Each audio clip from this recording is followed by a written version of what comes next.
Tudo bem com vocês? Bom, já que falou um pouquinho, né, sobre pensar o extraordinário, e eu decidi que no momento em que ela falou sobre o extraordinário, fazia muito sentido a gente falar um pouquinho sobre como que eu transformo esse extraordinário, né, em algo que a gente pode utilizar no nosso dia a dia. E aí foi me dado o desafio de vir aqui falar com vocês. E eu, como um consultor, entendi que esse desafio era algo que podia realmente fazer muita diferença nesse dia. E consultor é um cara estranho, não é? Porque você faz uma pergunta para ele e você imagina que ele vai te dar a resposta. Ele pensa e te devolve outra pergunta. Na verdade, ele não te dá uma resposta. Bom, eu como consultor, eu comecei então a minha trajetória pesquisando o que faria sentido nesse momento. Eu percebi que o desafio de vocês nesse segundo ano é realmente muito grande. O desafio é uma coisa que faz todo sentido na nossa vida. Nós vivemos desafio todos os dias. E esse aqui era um dos desafios que eu tinha na minha infância. Quem nunca brincou com um carrinho desse? Ou quem nunca viu um carrinho desse? Esse daqui era um dos melhores desafios que tinha. Eu morava numa rua que era uma ladeira e eu sempre apostava corrida com os meus amigos com meu carrinho de rolimã. Descer a rua era a coisa mais legal do mundo.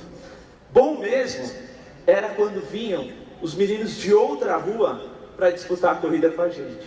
Aí sim o desafio ficava bom. Aí sim eu entendia que o desafio era algo que a gente tinha que honrar. Cara, os caras vieram correr na nossa rua, a gente tem que ganhar, né? Duro mesmo era subir tudo de volta para começar outra corrida. Bom, um pouco mais à frente, né, e é engraçado pensando nessa coisa do desafio, eu percebi que eu já tive muitos desafios na vida. Há 10 anos atrás, mais ou menos, eu fazia parte de uma equipe de corrida de aventura. Eu fui convidado por uns amigos, né, para integrar essa equipe. Eu tinha um bom conhecimento em navegação por mapas e eu era o navegador da equipe. E a gente sempre chegava lá atrás, óbvio. Tinha muito cara que corria muito melhor que a gente. Os caras eram profissionais, tá? Então a gente sempre chegava lá atrás. Mas era gostoso de participar das provas e desafiante. A gente tinha um compromisso muito forte com a nossa preparação. A nossa preparação acontecia durante a semana, com treinos de corrida. Final de semana, a gente sempre se encontrava para fazer treino de remo, nado, né? Então a gente tinha a nossa rotina ali. Mas em 2004, no final do ano, nós decidimos que a gente ia fazer uma prova diferente. Era a prova de fechamento de um circuito que nós fazíamos, né? Não sei se vocês conseguem me ver ali, ó, bem magrinho e diferente. Mas era uma prova em que nós decidimos nos divertir durante essa prova. Uma prova com largada de 150 equipes, né, com 3 integrantes, ali a gente estava com a nossa equipe de apoio, 3 integrantes, e o nosso objetivo era, vamos terminar a prova, independente da posição que a gente chegar, e vamos divertir com isso daí. Bom, e a prova começou a rolar, e a gente no meio do caminho, envolvia bicicleta, envolvia remo, e no quarto posto de controle, né, o quarto PC, eu fiz uma pergunta para quem controlava aquele espaço: que posição nós estamos? Eles falaram: bom, vocês estão na posição 30. Eu falei: como assim? Quarto PC, e a gente na posição 30? A gente está sempre acostumado a chegar lá atrás, amigo, não é aqui na frente. Ele falou: não, posição 30 mesmo. Eu falei: bom, agora ficou legal, então vamos começar a correr, vamos apertar o nosso passo. E a gente apertou realmente o passo, PC 6, 7, 8, nono PC. E aí eu fiz mais uma pergunta: como é que vocês estão? Olha, vocês estão bem colocados, eu não vou dizer onde vocês estão. E continuamos a prova. Um pouco mais à frente nós avistamos lá a linha de chegada, e tinha uma equipe na nossa frente, e um amigo disse: olha, se apertar o pedal a gente vai conseguir chegar na frente desses caras. E a gente fez isso. Adivinha em que posição nós chegamos? Bem que eu gostaria de ter chegado em primeiro, mas nós chegamos em 18º lugar. Mas pensa só, um crescimento de 70%, Só porque nós trocamos o propósito. Nós chegamos em 18º lugar, numa prova com 150 pessoas largando, né? Isso, depois que a prova terminou, me trouxe uma coisa muito importante. A gente tinha se proposto a se divertir nessa prova. E realmente foi a prova que a gente mais se divertiu. Não teve uma discussão entre o time. Não teve nada que saísse fora do contexto daquilo que a gente esperava que tivesse acontecendo. Isso me trouxe uma coisa muito importante. Quando a gente acredita num propósito, a gente vai adiante. Mas muitas vezes a gente só se dá conta de que a gente agiu sobre aquele propósito depois que a ação terminou. E aí, eu realmente percebi que eu poderia ampliar esse meu universo de trabalho simplesmente por focar em um propósito.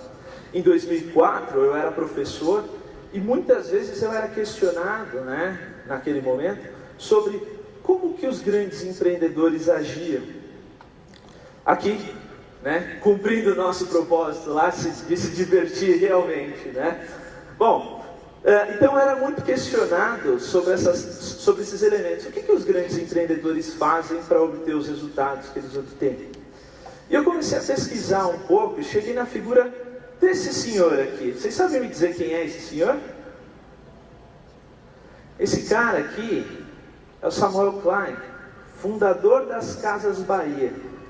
E a história dele é uma história bem interessante se a gente imaginar o momento em que ele vivia. Ele saiu da Polônia, né, e veio para o Brasil, chegou aqui no Brasil em 1950, ele veio fugido da Segunda Guerra Mundial. Imagina, sem dinheiro no bolso, né, e com pouco dinheiro para investir. Ele decidiu que ele poderia fazer realmente uma coisa diferente. Ele comprou uma carroça, comprou um conjunto, né, de produtos para vender, principalmente cama, mesa e banho, e saiu pela cidade de São Caetano do Sul, lá em São Paulo, para vender isso de porta a porta. Ele era mascate, né? E com o tempo ele foi ganhando credibilidade, foi conhecendo mais pessoas, ele criou uma coisa, um sistema, na verdade, que naquele momento fazia muito sentido, né? Hoje a gente sabe que as Casas Bahia é imensa. Mas naquele momento, ele só tinha uma oportunidade para fazer o negócio dar certo. Essa é a primeira lição que a gente tem dele. Porque vender de porta em porta significa que nem sempre você vai encontrar quem possa pagar à vista. Então ele dava crédito para quem não tinha crédito. Ele só tinha essa oportunidade para fazer as coisas acontecerem. Bom, dar crédito para quem não tinha crédito era uma grande inovação naquele momento. Vamos marcar na caderneta, todo mês você paga. Um tempo depois ele abriu a loja e aí sim isso fez sentido. Porque cada vez que as pessoas iam até a loja para pagar aquele carnê, óbvio que eu olhava um universo de produtos para comprar, comprava mais, pagava o carnê e já adquiria outro, né? Então isso gerava resultado muito bom na loja. Outra coisa que fez sucesso, ou que fez as Casas Bahia chegar nesse momento, é que eles sempre tinham uma grande variedade de produtos para vender. Sempre tinha um universo de coisas que a gente pudesse comprar. Bom, universo de coisas que a gente pudesse comprar, dar crédito para quem não tinha crédito, e principalmente ele só tinha aquela chance para fazer a empresa acontecer. E realmente virou um sucesso. Hoje, eu duvido que tenha um brasileiro que não conheça a marca Casas Bahia. Aliás, tem alguém aqui que não conhece a Casas Bahia? Ou o slogan, dedicação total a você? É forte isso, né? Bom, e eu passei realmente, nesse momento, a investigar mais sobre esses empreendedores e saber o que os caras faziam. Eu era frequentemente questionado sobre caras como o Jack Welch, que foi, né, CEO lá da GE, sobre o Lee Iacocca, da Chrysler, né, o Bill Gates, da Microsoft, e diversas pessoas que tinham um grande respaldo aí no mercado. E eu cheguei na figura de um outro brasileiro que também representa, né, grande sucesso e crescimento, o Abílio Diniz, do Grupo Pão de Açúcar, né? Hoje ele já não está mais, o Grupo Pão de Açúcar está à frente da BR Foods, que é Sadia e Perdigão, mas ele foi o grande precursor do Grupo Pão de Açúcar, né? De realmente transformar aquela doceria que era do pai dele num amplo negócio que a gente vê nos dias de hoje. E como é que ele fez isso, né? Ele tem algumas trajetórias que eu acho que são bem interessantes para a gente analisar. Primeiro ponto, para ele, ter um corpo ativo significa que eu tenho sucesso. Então, olha a frase que o cara traz. Alguns sonham com sucesso, nós acordamos cedo e trabalhamos duro para conseguir. Ou seja, sucesso eu faço acordando todo dia cedo. A rotina desse cara começa às 5:30 da manhã, com treino físico que duram até 3 horas, né? E ele mantém uma agenda regradíssima de compromissos. Regradíssima. Na época de Grupo Pão de Açúcar, ele chegava em torno das 9, 10 horas no escritório, né? E tinha reuniões ali durante o dia, tirava tempo para saber como estavam os negócios em lojas específicas, muitas vezes visitava algumas lojas, e até para dar uma espiadinha no concorrente. Bom, esporte não é a única coisa que ele tinha como regra, apesar de ser uma coisa importante para ele naquele momento. Mas ele também acreditava que se você mantém atenção e organização e foco, você consegue cumprir toda a sua agenda. Olha só a marca que esse cara deixa. Alguém conhece uma pessoa que seja mais representativa para o Grupo Pão de Açúcar? Um nome que não o Abílio Diniz? Não tem, né? E deixar uma marca como essa é algo que não é simples, mas é totalmente possível da gente alcançar. E aí que eu realmente decidi fazer uma mudança na minha vida. A minha vida mudou quando eu percebi que marca que eu deixo para as pessoas.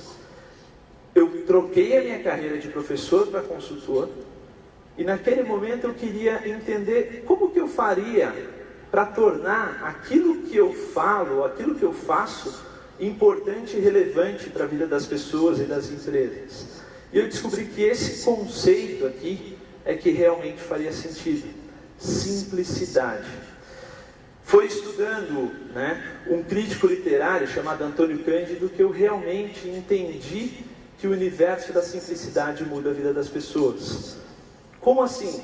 As coisas simples geram resultado e geram aprendizado. Bom, se simples gera aprendizado e resultado, o que eu vou fazer na convenção da Belcorp? Vou levar alguma coisa que seja simples para as pessoas olharem. E assim, talvez, conseguir convencê-los que realmente a simplicidade pode trazer um aprendizado de algumas coisas. E aí, quando eu fui desafiado a falar sobre honrar os compromissos, eu comecei a criar algumas coisas na minha cabeça que pudessem sintetizar isso. O primeiro ponto que me veio à cabeça é que a confiança é algo que realmente vai me ajudar a gerar, né, resultado e honrar os meus compromissos, honrar os meus compromissos com o meu time, né, e com aquelas pessoas com quem eu entro em contato. Eu percebi que confiança está dentro de um ciclo que começa com a comunicação.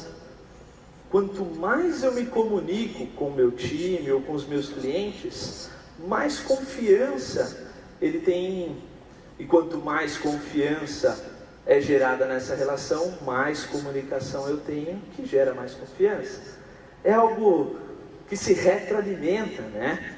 Então a confiança passa a ser um ponto importante no momento em que a gente decide honrar os nossos compromissos. E aí eu cheguei num somatório matemático, que confiança e valores têm a ver com honrar os compromissos. Mas alguém sabe dizer qual é o resultado que existe entre valores e confiança? Segurança, credibilidade, sucesso. Eu decidi pegar essas respostas aqui e transformar nesse elemento aqui: pessoas realizadas. Ou seja, quando eu alinho os meus valores aos valores da companhia, quando eu tenho confiança na companhia, a companhia em mim, e o meu time tem confiança naquilo que eu faço, e eu confio no meu time, aí sim eu construo um universo de pessoas realizadas. Aí sim eu consigo trazer um resultado que amplamente muda a vida das pessoas. E é dessa forma, nesse momento, é que eu gostaria de chamar a Regina para que ela pudesse trazer um pouco mais desses elementos que tanto mudam a vida das pessoas.